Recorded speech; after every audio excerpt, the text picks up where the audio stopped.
Iran, ఇజ్రాయెల్‌కి గొడవ. War అక్కడ start అయ్యి, అమెరికా ఇవన్నీ మొత్తం అన్ని దేశాలు వచ్చేసినాయి. సరే ఎటు పోతుంది సార్? ఇంకా ముందు ముందు ఎన్ని చూడాల్సొస్తది మనము?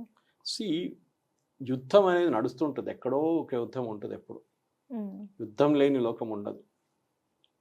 మనం కొన్ని మహాభారతం విన్నాం కానీ యుద్ధాలు చాలా ఉన్నాయి. మన దగ్గర రాజులు పరిపాలిస్తున్న టైంలో అవును. యుద్ధాలు ఉన్నాయి. వాళ్ళ నడుమిట్ల గొడవ. వాళ్ళు బ్రిటిష్ వాళ్ళ మీద, ఒకరు పోర్చుగీస్ మీద, ఒకరు డచ్ మీద, మళ్ళీ వీళ్ళు నడుమిట్ల, మళ్ళీ ఇస్లామిక్ రూలర్స్ వ్యతిరేకంగా, ముఘల్స్ వ్యతిరేకంగా అన్నీ నడుస్తూనే ఉంటుంది రెగ్యులర్గా. యుద్ధాలని ఎప్పుడు ఆగదు. యుద్ధం మంచి బిజినెస్ యాక్చువల్లీ. కొంతమందికి ఆయుధాలు అమ్మేటోళ్ళకి మంచి బిజినెస్. కానీ ఎంత ప్రాణ నష్టం జరుగుతుంది? ఏం చేయాలి ఇప్పుడు? ఇప్పుడు మన దేశం కాపాడుకోవాలంటే రేపు పాకిస్తాన్ మన మీద ఆక్రమణ చేస్తే మనం ఏం చెప్పాలి? మా ప్రజలు చనిపోతారు, దానికోసం మేము యుద్ధం చేయం, మేము సరెండర్ చేస్తున్నాం అంటారా? అసలు మనం పోరాడతాం. Till the last man we will fight. ఖచ్చితంగా. అది మన దగ్గర ఉంటుంది. మన దేశం మనం కాపాడుకో, మన ఇల్లు లాగానే. బయట నుంచి ఒకడు వచ్చి, మన ఇంట్లో ఎంత డిఫరెన్స్ ఒపీనియన్ ఉన్నా కానీ బయట నుంచి ఒకడు వచ్చి మిమ్మల్ని థ్రెటన్ చేస్తే ఇంట్లో అందరూ యునైట్ అయిపోతారు ఇమ్మీడియట్గా. ఓకే, ఇది కూడా అంతే సంగతి పాకిస్తాన్తో. సో పాకిస్తాన్ ప్రాబ్లం ఏంటంటే వీళ్ళెందుకు దీంట్లో వచ్చారన్నది, ఇది మన పాత ఓల్డ్ సిటీలో ఒక సేయింగ్ ఉంది, బేగానికి షాదీ మే అబ్దుల్లా దివానా అని. దీనికన్నా ముందు కూడా 2-3 సార్లు యూజ్ చేశాను ఇక్కడ. అంటే ఏదో పెళ్లి బారాత్ పోతుంటే అబ్దుల్లా వెళ్ళి దాంట్లో డాన్స్ చేయడం మొదలు పెడతారు. అందరూ అడుగుతారు, ఏంట్రా ఈవెన్ పెళ్లి మీకు తెలిసిన చుట్టాలంటే, నాకేం తెలుసు, పెళ్లి పోతుంది నేను డాన్స్ చేస్తాను, బేగాని షాదీ మే అబ్దుల్లా దివానా. ఇది కూడా పాకిస్తాన్ సంగతి. ఎవరో ఒప్పందం పెట్టుకుంటే వీళ్ళెందుకు వెళ్ళారు? వీళ్ళ దగ్గర ఇవ్వడానికి ఏముంది? ఒక న్యూక్లియర్ టెక్నాలజీ ఒకటి, అది అమ్మొచ్చా, అది అమ్మలేము. యుఎస్ అనుమతించారు, మళ్ళీ వీళ్ళు ఎందుకు వెళ్ళారు? ప్రాబ్లమ్ ఈజ్ పాకిస్తాన్ దగ్గర డబ్బులు లేవు. వాళ్ళకి అసలు ఏమంటారు, ఆట తీసుకోవడానికే లేదు వాళ్ళ దగ్గర. వాళ్ళే ఉంటారు. సౌదీ అరేబియా ఏమన్నారు, మీరు పని చేయండి, మీ దగ్గర అక్కడ బరాక్స్లో చాలా మంది ఆర్మీ వాళ్ళు కూర్చున్నారు, పనేం లేదు వాళ్ళకి ఇప్పుడు. ఓకే, బలూచీస్ వచ్చి కొడుతున్నారు, అక్కడ ఆఫ్ఘాన్ వాళ్ళు కొడుతున్నారు, మీరు దాంట్లో కొంచెం బిజీ ఉన్నారు, కొంత ఫ్రీ అయిన వాళ్ళని మా దగ్గర పంపించండి అని చెప్పారు. సో ఒక 4,000 మందిని పంపించారు. వాళ్ళ జీతం, వాళ్ళకు ఉండాల్సిన అకామిడేషన్ ప్లస్ వాళ్ళ గవర్నమెంట్కి, పాకిస్తాన్ గవర్నమెంట్కి ఇచ్చే డబ్బులు అన్నీ కలిపి ఒక పెద్ద అమౌంట్ సౌదీ అరేబియా ఇస్తున్నారు ఇప్పుడు. ఎందుకు? సౌదీ అరేబియా దగ్గర ఆర్మీ లేదు. పేరు కోసం ఒక ఆర్మీ ఉంది, దాంట్లో చాలా మంది ఇండియన్స్, పాకిస్తానీ పనిచేస్తారు దాంట్లో. That not the regular army. కానీ పాకిస్తాన్ ఆర్మీని ఏం చెప్పినా కానీ వాళ్ళు యుద్ధంలో పార్టిసిపేట్ చేశారు. మనతో 71 వార్ ఉండొచ్చు, దానికన్నా 65 వార్ ఉండొచ్చు, మళ్ళీ కార్గిల్, మళ్ళీ ఇప్పుడు ఆపరేషన్ సింధూర్. సో వాళ్ళు యుద్ధం చూసిన వాళ్ళు. సౌదీ అరేబియా అట్లాంటి యుద్ధం చూడలేదు ఇప్పుడు దాకా. సో సౌదీ అరేబియా ఏం చెప్పారు, మంచిదే కదా వీళ్ళని రెంట్కి తెచ్చుకుందాం, ఇక్కడ మందరు పెట్టుకుందాం, సస్తే వాడు చేస్తాడు, మాకు ప్రాబ్లం లేదు. వాళ్ళ దాంట్లో 10 మంది పోయారంటే నో ప్రాబ్లం, వాళ్ళకి కాంపెన్సేషన్ ఇచ్చేసి డిస్పోజ్ చేసేద్దాం అంటాడు. ఇది సౌదీ అరేబియా యాటిట్యూడ్ అన్నమాట. డబ్బులు ఉన్నవారు ఇట్లనే ఆలోచిస్తాడు, ఎట్లా రెంట్కు తీసుకోవాలి, వీళ్ళని వాళ్ళతో పని ఎట్లా చేయించుకోవాలి, అది జరుగుతుంది పాకిస్తాన్. కానీ సౌదీ అరేబియా అట్లా కాదు. సౌదీ అరేబియా దగ్గర డబ్బులు ఉన్నాయి, వాళ్ళకి టెక్నాలజీ కావాలి. అది పెద్ద ఒక డిసడ్వాంటేజ్ సౌదీ అరేబియా. ఎవ్వరు టెక్నాలజీ అమ్మడానికి రెడీగా లేరు ఇప్పుడు. యూఎస్ ఏమంటారు, వాళ్ళు F-35 కావాలా, కొనుక్కోండి మా దగ్గర. F-35 జాయింట్ ప్రొడక్షన్ చేస్తామంటే కాదు, we will only cell F-35. Missile కావాలా, మా దగ్గర పేట్రియట్ ఉంది, $1 మిలియన్ ఈచ్ మిసైల్.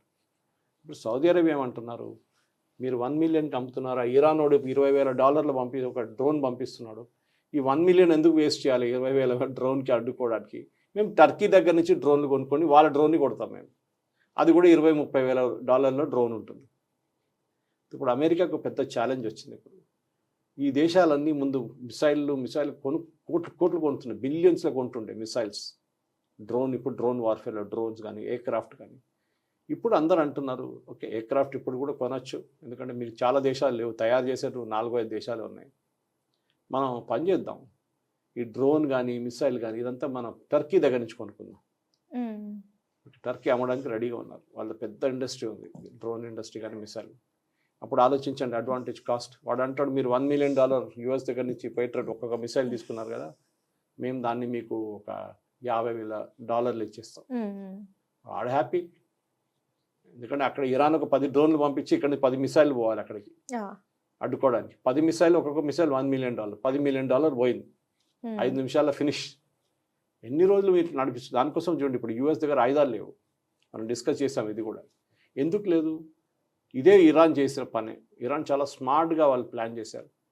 వాళ్ళు ఒకటేసారి 30 డ్రోన్లు పంపిస్తారు, అన్ని డిఫరెంట్ డైరెక్షన్స్కి వెళ్తుంది. ఆ వచ్చే దేశం కన్ఫ్యూజ్ అయిపోతారు, ఇది మా వైపు వస్తుందా, సముద్రం వెళ్ళి పడిపోతుందా, లేకుంటే ఎక్కడైనా డెజర్ట్లో వెళ్ళి పడిపోతుందా అని.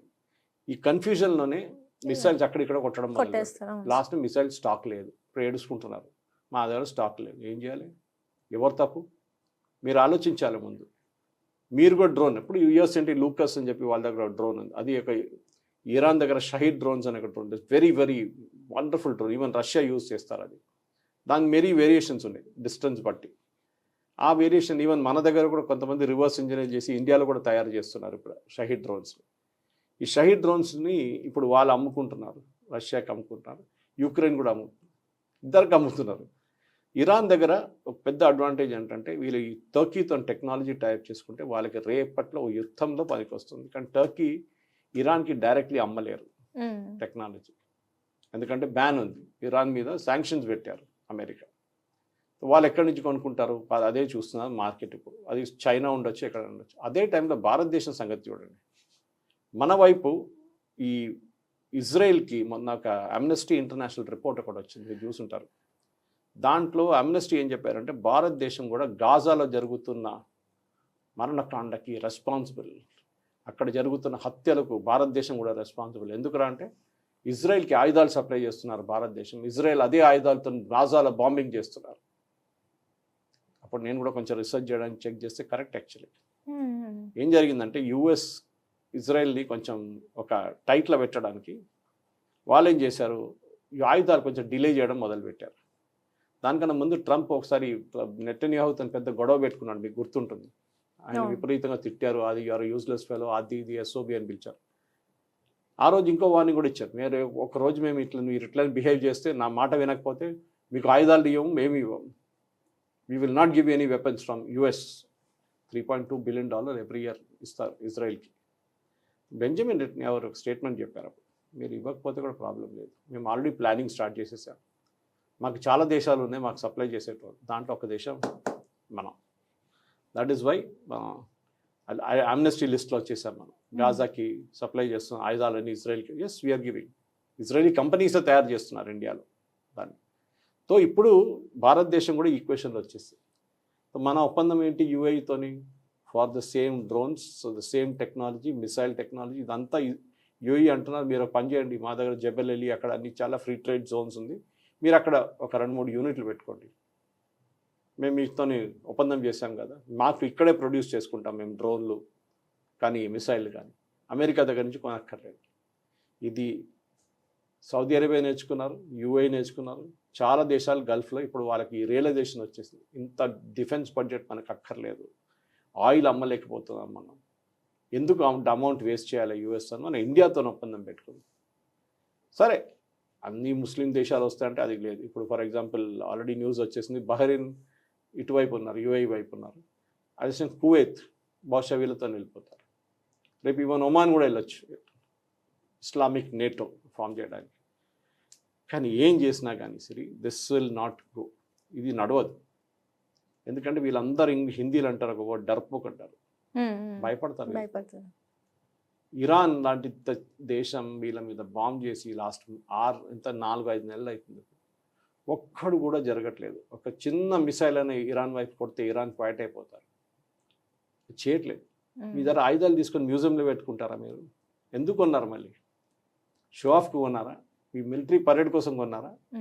వాడుకోండి. అది లేదు, వాడుకుంటే మళ్ళీ ప్రతిదాడి గట్టిగా ఉంటుంది, భయపడుతుంది. అది దాని భయం అంటున్నాను నేను.